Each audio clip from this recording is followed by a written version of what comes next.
जब सार्थक और उसके साथी महल में पहुंचे तो लड़कों ने भी अलग होने का फैसला किया।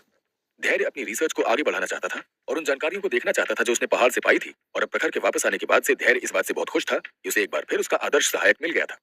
बेशक अर्जुन को भी इसमें दिलचस्पी थी और वो बता सकता था कि सार्थक के दिमाग में कुछ और था। उसने दूसरों से कुछ भी करने के लिए नहीं कहा था और पूरे रास्ते अरमान को देखता रहा, जैसे कि वो कुछ कहना चाहता था। लेकिन जब वो सबके साथ में थे तब सार्थक उसे कुछ नहीं कह सका और वो अपने शब्दों को बहुत समेट रहा था। अर्जुन ने कहा, अगर तुम्हें हमारी फिर से जरूरत हो तो हमें बुला लेना। और सार्थक, हम अभी भी जिंदा हैं, इसलिए बहुत ज्यादा तनाव मत लो, ठीक है? अगर कुछ होता है तो हम तुम्हारी पूरी मदद करेंगे। और ये कहने के बाद अर्जुन, धैर्य और प्रखर महल में जाकर रिसर्च लैब की तरफ चले गए। पार्थ ने कहा, अरे अरे भाई, ये बहुत अच्छा था। हम वास्तव में वहां से बाहर निकल गए। मैं 10वें परिवार में शामिल होने के बारे में थोड़ा चिंतित था, लेकिन मुझे कभी नहीं पता था कि तुम इतने शक्तिशाली हो गए हो। और ये मिलिट्री स्कूल का टीचर, आखिर तुमने इसे कैसे एक वैम्पायर में बदल दिया? तुमने इसके साथ क्या किया? जरा देखो तो लियो को, ये कितने ज्यादा बदल गए हैं। ये पहले से ही इतने शक्तिशाली सुपरस्टार थे और अब वैम्पायर बनने के बाद ये तो और भी ज्यादा शक्तिशाली और मेगा स्टार बन गए। पार्थ ने किसी तरह अपना बड़बड़ाना जारी रखा और अचानक उसने महसूस किया कि कोई उसे उसकी बाह पकड़कर दूसरी तरफ खींच रहा है। ये अर्जुन था जिसने पार्थ की बाह पकड़ी थी। अर्जुन ने बाकी सब लोगों से कहा, माफ करना, मैं इस बतौलिए को अपने साथ ले जाना तो भूल ही गया। और ये कहते ही अर्जुन पार्थ को अपने साथ ले जाने लगा। अर्जुन पार्थ को देखने लगा और जितनी जान लगा सकता था उतनी जान लगाकर उसने पार्थ को खींचा। फिर अरमान ने कहा, मुझे लगता है कि ये मेरे जाने का भी समय हो गया है। मेरा प्रस्ताव अभी भी कायम है। यदि तुम चाहते हो कि मैं तुम्हें और ज्यादा ट्रेन करूं सार्थक, तो तुम मुझे बता सकते हो। मैं अपनी तरफ से तुम्हारी पूरी मदद करूंगा। सार्थक ने जवाब दिया, सच कहूं अरमान, तो मैं चाहता था कि तुम मेरे साथ अंदर 10वें महल में आओ। मुझे तुम्हें कुछ दिखाने की जरूरत है, कुछ ऐसा जो तुम देखना चाहोगे, और मुझे भी इस बारे में कुछ जानना है। कपिल ने सार्थक को देखा। ईमानदारी से वो नहीं चाहते थे कि सार्थक इन मामलों में गहराई तक उतरे। वो बस चाहते थे कि सार्थक एक अच्छा लीडर बने और दूसरों की रक्षा करते हुए अपना जीवन व्यतीत करे। लेकिन सार्थक ने कुछ अलग तरह से महसूस किया। उसने विनय का जीवन जिया था और वो इसमें शामिल था, और उसका मतलब था कि सार्थक अब भी इसमें शामिल था। इस बार जब वो लोग 10वें लीडर की कब्र की ओर जा रहे थे तो लियो और कपिल भी दोनों सार्थक के साथ थे। सार्थक इस तरह बेहतर महसूस कर रहा था। उसने नहीं सोचा था कि अरमान उसे नुकसान पहुंचाने के लिए कुछ भी करेगा, लेकिन वो नहीं जानता था कि आगे क्या होने वाला है। अरमान ने थोड़ा हैरान होते हुए पूछा, तुम मुझे यहाँ क्यों लाए हो? वो सभी पीछे की ओर खड़े हो गए जहां चारों कब्रें नीली रोशनी में जगमगा रही थी। सार्थक ने पूछा, अगर मैं आपसे पूछूं कि वैम्पायर के पहले लोगों का राजा कैसा दिखता था तो आपको पता चल जाएगा, है ना? अरमान ने जवाब दिया, बेशक, मैं उसका चेहरा कभी नहीं भूलूंगा। मैंने उसे उस दिन से हर दिन याद किया है जिस दिन उसने मुझे एक वैम्पायर में बदल दिया था, जो पहले मेरा दुश्मन हुआ करता था और बाद में मेरा सबसे अच्छा दोस्त बना। ये बात सुनकर कपिल और सार्थक के बीच नजरों का आदान प्रदान जारी रहा। वो दोनों एक दूसरे को आंखों ही आंखों में समझाने का काम कर रहे थे। इसके अलावा अगर कपिल जानता था कि सार्थक क्या जानता है तो शायद अब जो कुछ होने वाला था उसे रोकने के लिए कपिल अपनी शक्ति में सब कुछ कर चुका होता। सार्थक ने अब और कुछ नहीं कहा। इसके बजाय वो आगे चला गया और सबसे पहले लीडर की कब्र को खोलने लगा। कोई स्पष्टीकरण सिर्फ आगे और पीछे का कारण होगा। मकबरे पर लगे बड़े गोल डायलों को सार्थक ने घुमाना शुरू किया और देखते ही देखते वो कब्र का ढक्कन खुलने लगा। ढक्कन के खुलते ही उसमें से भाप निकलने लगी और अंदर रखा कांच का चैम्बर ऊपर उठकर बाहर निकलने लगा। जैसे ही वो कांच का चैम्बर बाहर आया, सब लोग उसे देख सकते थे। उस चैम्बर के अंदर एक आदमी लेटा हुआ था जो अपनी बाहों को अपनी छाती पर क्रॉस करके लेटा हुआ दिखाई दे रहा था। अरमान ने उस आदमी को देखा और देखते ही उसकी आंखें खुली की खुली रह गई। अरमान ने एक बार फिर से उस कब्र पर लिखे नंबर को पढ़ा और सुनिश्चित किया कि सार्थक ने कहीं कोई गलत कब्र तो नहीं खोल दिया है। अरमान चिल्लाया, ये क्या है? ये सारी कब्रों को खोलो। कोई जवाब ना देते हुए या कुछ भी कहे बिना सार्थक आगे बढ़ गया और बाकी सभी कब्रों को खोलने लगा। उनमें से हर एक कब्र में एक लीडर समाधि में लेटा हुआ मौजूद था। अरमान इनमें से ज्यादातर लीडर्स को नहीं जानता था, लेकिन वो जानता था कि पहले राजा के बाद 10वें परिवार के लीडर का अगला स्थान किसने लिया था और उस पहली कब्र में वो दूसरा लीडर था। अरमान के उन सभी कब्रों को खोलने का कारण ये सुनिश्चित करना था कि कहीं उन लोगों से किसी प्रकार की कोई गलती तो नहीं हुई है। अरमान ने हैरान होते हुए पूछा, वो कहाँ है? पहला राजा कहाँ है? अय्यर कहाँ है? सार्थक ने अरमान को जवाब दिया, इसीलिए मैं चाहता था कि तुम यहाँ पे आओ। मुझे नहीं पता कि यहाँ क्या हो रहा है, लेकिन पहला 10वां लीडर ये नहीं है। जब उन्होंने मुझे 10वें परिवार के लीडर का पद दिया तो उन्होंने मुझे अपनी यादें दिखाई थी और उनकी यादों में मैंने किसी और को देखा था जो पहले राजा की तरह दिखता था। लेकिन अगर पहले राजा जो कि समाधि में चले गए हैं तो यह असंभव होना चाहिए था। फिर वो विनय के साथ कैसे हो सकते थे? यहाँ कोई नहीं जानता कि पहला लीडर कैसा दिखता है सिवाय तुम्हारे, और तुम इतने सालों से वैम्पायर के बीच हो और पहले राजा के साथ तुम्हारे संबंध थे, तो मैंने सोचा कि मैं तुमसे सच की जांच करूं। अरमान को विश्वास नहीं हुआ। उसे यकीन नहीं हो रहा था कि वो क्या देख रहा है। उसने पहले राजा को खुद समाधि में जाते हुए देखा था। जब पहला राजा समाधि में जा रहा था तो हर कोई वहां मौजूद था। उसने कोई छल नहीं किया था, ना ही कुछ गड़बड़ हुई थी, नहीं तो बाकी लोगों को पता चल जाता।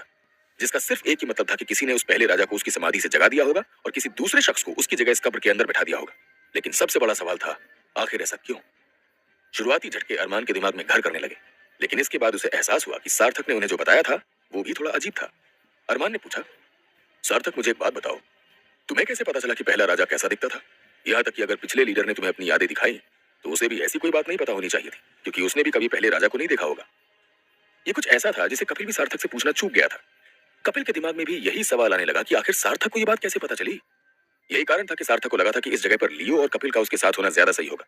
इससे सार्थक थोड़ा सुरक्षित होगा क्योंकि वो जानता था कि उसे अरमान को सब सच बताना ही होगा।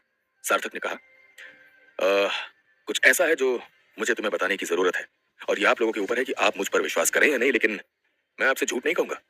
ये कुछ ऐसा था जो मेरे फेमिलियर बोन प्लो ने मुझे दिखाया था।" सार्थक की बात सुने अभी तक 2 मिनट हो गए थे और अरमान के मुंह से अभी तक कोई भी शब्द नहीं निकला था। अरमान बस अपने सामने वाले कब्र को देखता रहा। वो इतना हैरान था कि उसके मुंह से मानो कोई शब्द तक नहीं निकल रहा था और उसे देखकर ऐसा लग रहा था कि इस सदमे से उबरने के लिए उसे थोड़ा टाइम लगने वाला था। कुछ मिनट पहले सार्थक ने अरमान को जो बताया था उसे हजम कर पाना उसके लिए थोड़ा मुश्किल हो रहा। सार्थक ने अरमान को सब कुछ समझाया था जो हुआ था और वो सार्थक के हर एक शब्द पर हैरान होने के अलावा और कुछ नहीं कर सकता था। सार्थक ने न केवल विनय का जीवन जिया था बल्कि विनय का फेमिलियर जो अब सार्थक के पास था, उस बोन क्लॉ ने उसे ये सब कुछ दिखाया था। वास्तव में ये वही व्यक्ति था जिसने उस समय अपने मास्टर की ओर से अरमान के आदमियों पर हमला किया था। मास्टर जो पहला वैम्पायर राजा यानी कि अय्यर था। इस बिंदु पर कोई भी शब्द बिना शब्दों के बेहतर होता। सार्थक सोच रहा था कि किसी भी क्षण क्या होने वाला है। क्या अरमान गुस्सा करेगा? क्या वो सार्थक को झूठा कहेगा? बहुत सारी संभावनाएं थी और यही संभावनाएं सार्थक के दिल में बेचैनी सी पैदा कर रही थी। सार्थक किसी भी हालत में अरमान को अपना दुश्मन नहीं बनाना चाहता था क्योंकि एक तो अरमान ने उसकी बहुत मदद की थी और दूसरा सार्थक ने अरमान से बहुत कुछ सीखा भी था। बात कुछ भी हो लेकिन अरमान को सच जानने का हक था। जो कुछ भी चल रहा था उसके बारे में जानना अरमान के लिए बहुत जरूरी था। सार्थक अरमान को ऐसे अंधेरे में नहीं रखना चाहता था। अरमान अंत में बोला, मुझे उसे ढूंढना होगा। मुझे ये उसके अपने मुंह से सुनने की जरूरत है और उसके बाद मैं खुद उससे पूछूंगा कि वो क्या करने की योजना बना रहा है और उसने ये सब मुझसे क्यों छिपा कर रखा। अरमान गुस्से में नहीं था। वो इतनी देर पहले हुई किसी घटना को अपने ऊपर नियंत्रण करने की अनुमति नहीं दे सकता था। कई साल पहले हुई किसी बात पर गुस्सा होना मुश्किल था और आखिर वो गुस्सा होकर कर भी क्या लेता। किसी भी चीज से ज्यादा अरमान इस समय बहुत निराश था।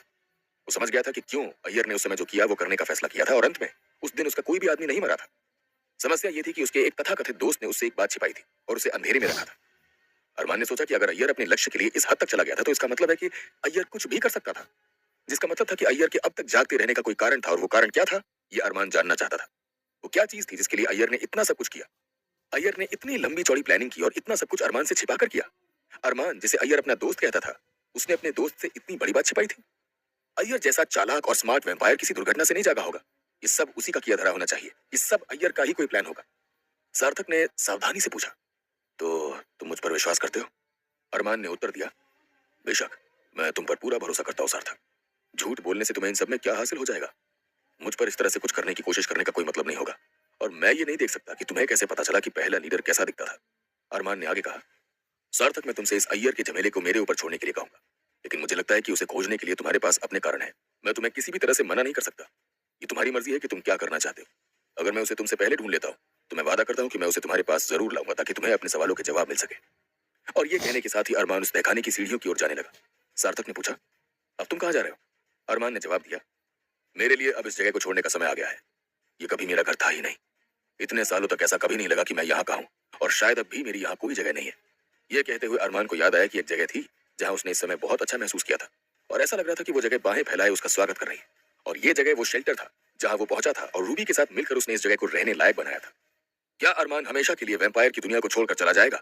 अरमान के जाने के बाद सार्थक को शैडो पावर के बारे में कौन ट्रेनिंग देगा? अरमान को सच का पता कैसे चलेगा? जानने के लिए सुनते रहिए ये मजेदार और अद्भुत कहानी माय वैम्पायर सिस्टम।